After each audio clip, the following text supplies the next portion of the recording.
Charles Spurgeon, o príncipe dos pregadores, 1834-1892. No período da Inquisição, na Espanha, sob o reinado do imperador Carlos V, milhares de crentes foram queimados em praça pública ou enterrados vivos. O filho de Carlos V, Filipe II, em 1567, levou a perseguição aos Países Baixos, declarando que, ainda que lhe custasse 1000 vezes a sua própria vida, limparia todo o seu domínio do protestantismo.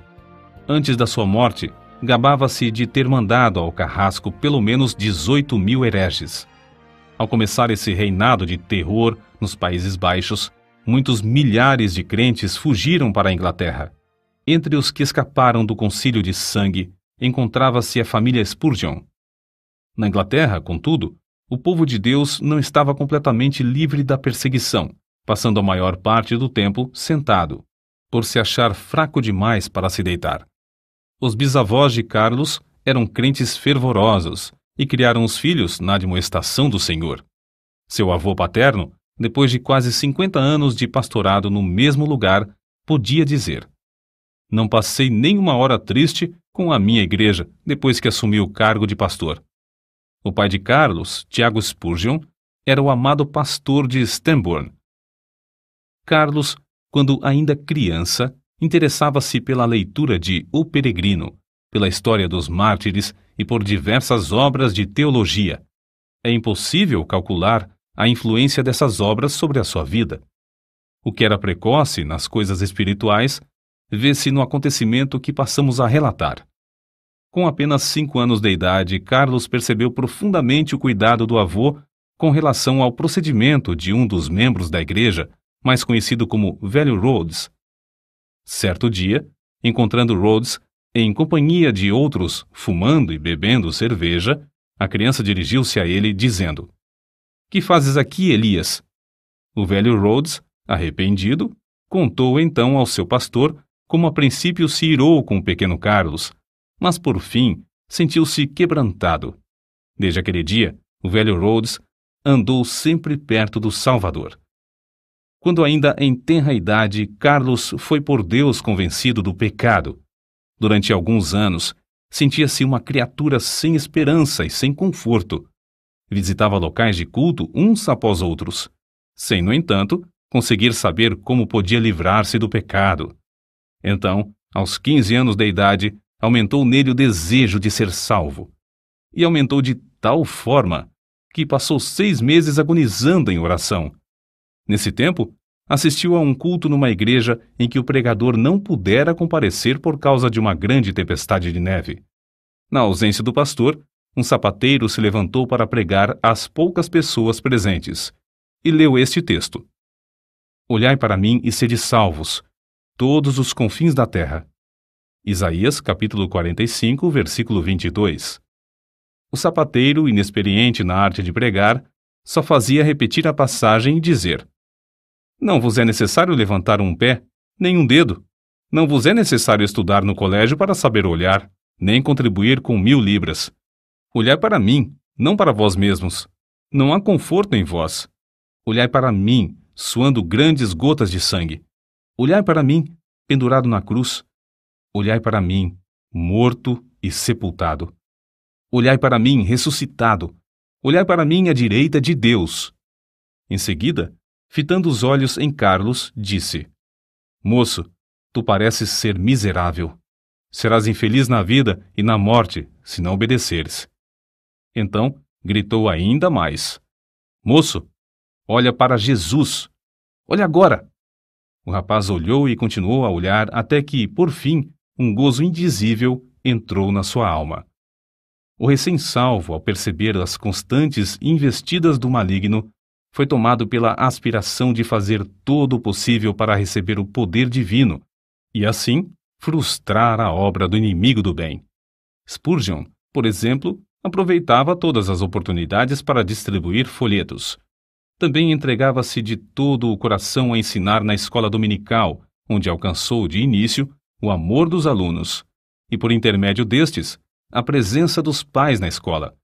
Com a idade de 16 anos, começou a pregar. Acerca desse fato, declarou: "Quantas vezes me foi concedido o privilégio de pregar na cozinha da casa de um agricultor ou num celeiro?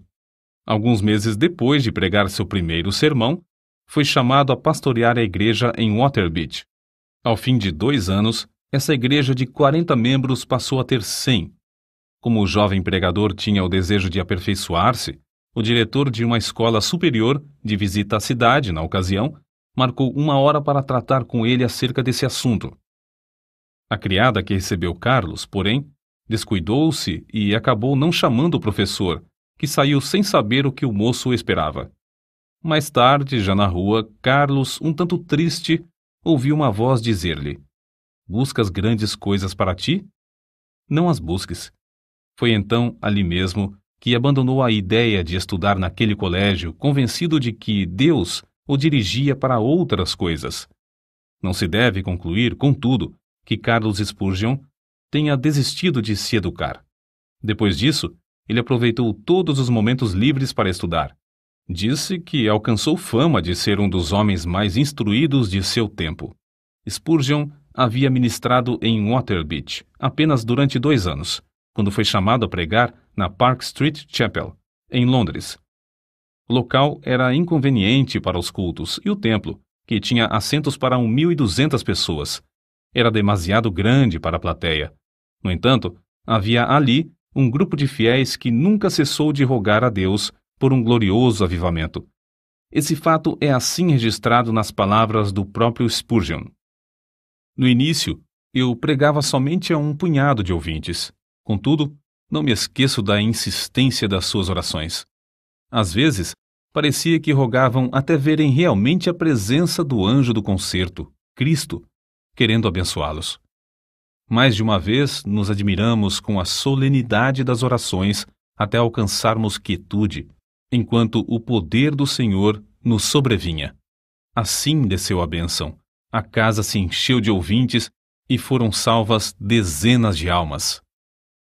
Sob o ministério desse moço de 19 anos, a concorrência aumentou em poucos meses a ponto de o prédio não mais comportar as multidões. Centenas de ouvintes permaneciam na rua para aproveitar as migalhas que caíam do banquete que havia dentro da casa. Ficou resolvido que a Park Street Chapel seria reformada. Durante o tempo da obra, os cultos eram realizados em Exeter Hall, prédio com assentos para 4.500 pessoas. Ali, em menos de 2 meses, a assistência era tão numerosa que as ruas, durante os cultos, se tornavam intransitáveis. Quando voltaram para a Chapel, o problema, em vez de ter sido resolvido, ficou maior. 3.000 pessoas ocupavam o espaço preparado para 1.500. O dinheiro gasto, que alcançou uma elevada soma, fora desperdiçado.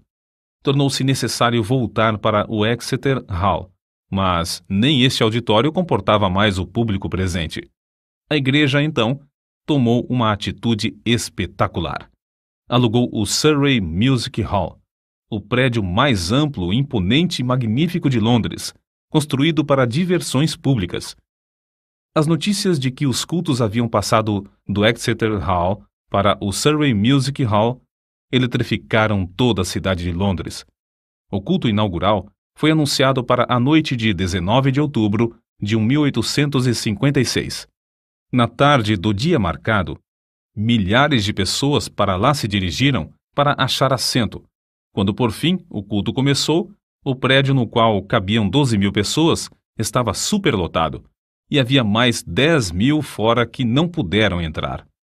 No primeiro culto no Surrey Music Hall, notaram-se vestígios da perseguição que Spurgeon teria de encarar. Após a leitura das Escrituras, os inimigos da obra de Deus se levantaram, gritando: "Fogo! Fogo!" Apesar de todos os esforços de Spurgeon e de outros crentes, a grande massa de gente alvoroçou-se e movimentou-se em pânico, de tal modo que 7 pessoas morreram e 28 ficaram gravemente feridas. Depois que tudo serenou, acharam-se espalhados em toda a parte do prédio roupas de homens e senhoras, chapéus, mangas de vestidos, sapatos, pernas de calças, mangas e paletós, xales, etc. Objetos esses que as milhares de pessoas aflitas deixaram, na luta para escapar do prédio. Spurgeon comportou-se com a maior calma durante todo o tempo da indescritível catástrofe, mas depois passou dias prostrado, sofrendo em consequência do tremendo choque. As notícias sobre as trágicas ocorrências durante o primeiro culto no Surrey Music Hall concorreram para aumentar o interesse pelos cultos, em vez de prejudicarem a obra. De um dia para outro, Spurgeon, o herói do sul de Londres, tornou-se um vulto de projeção mundial. Aceitou convites para pregar em cidades da Inglaterra, Escócia, Irlanda, Gales, Holanda e França. Pregava ao ar livre e nos maiores edifícios, em média 8 a 12 vezes por semana. Nesse tempo, quando ainda moço, revelou como conseguia entender nas Escrituras os textos difíceis, isto é, simplesmente pedia a Deus: ó Senhor, mostra-me o sentido deste trecho. E acrescentou: é maravilhoso como o texto, duro como a pederneira, emite faíscas quando batido com o aço da oração. Quando mais velho, disse: orar acerca das Escrituras é como pisar uvas no lagar, trilhar trigo na eira ou extrair ouro do minério. Acerca da vida familiar, Susana, a esposa de Spurgeon, assim escreveu: fazíamos culto doméstico, quer hospedados em um rancho nas serras, quer num suntuoso quarto de hotel na cidade. E a bendita presença de Cristo, que muitos crentes dizem impossível alcançar, era para ele a atmosfera natural. Ele vivia e respirava nele. Antes de iniciar a construção do famoso templo em Londres, o Metropolitan Tabernacle, Spurgeon e alguns dos membros de sua igreja ajoelharam-se no terreno, entre as pilhas de materiais, e rogaram a Deus que não permitisse que trabalhador algum morresse ou ficasse ferido durante as obras. Deus respondeu maravilhosamente, não deixando acontecer qualquer acidente durante o tempo da construção do imponente edifício, que media 80 metros de comprimento, 28 de largura e 20 de altura. A igreja começou a edificar o tabernáculo com o alvo de liquidar todas as dívidas contraídas com a aquisição de materiais e pagar toda a mão de obra antes de findar a construção. Como de costume, pediram a Deus que os ajudasse a realizar esse desejo, e tudo foi pago antes do dia da inauguração. O Metropolitan Tabernacle foi acabado em março de 1861. Durante os 31 anos que se seguiram, uma média de 5.000 pessoas se congregava ali todos os domingos, pela manhã e à noite. De 3 em 3 meses, Spurgeon pedia aos que já haviam feito parte da assistência que se ausentassem. Eles o atendiam, mas mesmo assim, o tabernáculo era superlotado por outras pessoas das massas ainda não alcançadas pela mensagem. Durante certo período, pregou 300 vezes em 12 meses. O maior auditório do qual pregou foi no Crystal Palace, em Londres, em 7 de outubro de 1857. Havia exatamente 23.654 pessoas no auditório. Spurgeon esforçou-se tanto nessa ocasião e o cansaço foi tal que, após o sermão da noite de quarta-feira, dormiu até a manhã de sexta-feira. Todavia, não se deve julgar que era somente no púlpito que a sua alma ardia pela salvação dos perdidos. Também se ocupava grandemente no evangelismo individual. Nesse sentido, citamos aqui o que certo crente disse a respeito dele.